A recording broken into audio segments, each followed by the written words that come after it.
And I said, there's no Mrs. Bosley here. You must mean that lawyer, Mrs. Georgine Bosley from Wretched and Bosley.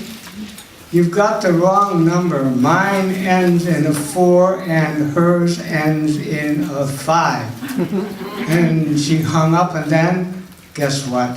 3 minutes later the phone rang again. And guess what she said? Mrs. Bosley? I said, I told you once before there's no Mrs. Bosley here. And she said, that's fine. I didn't want to talk to you anyway.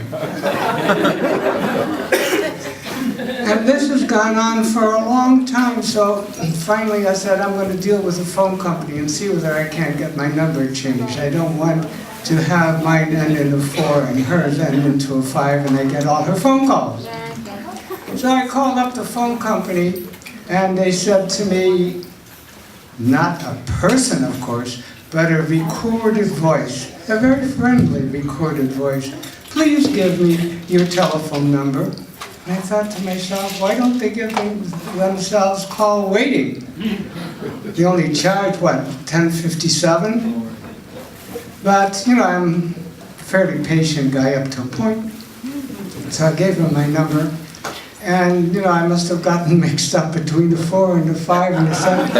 Oh, Mrs. Bosley, I'm so glad you called. Your phone bill is weeks overdue. And I said, no, I'm not Mrs. Bosley. So they hung up. So I called them again, and then I got a whole bunch of options. Option number 1, number 2, number 3, number 4. Complaints was probably number 3, but I actually accidentally punched number 4. And a voice came in and said, oh, Mrs. Bosley, your bill is 2 weeks overdue.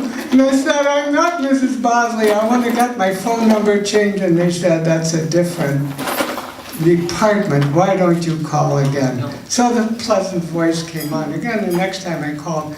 But, you know, I punched the wrong number again.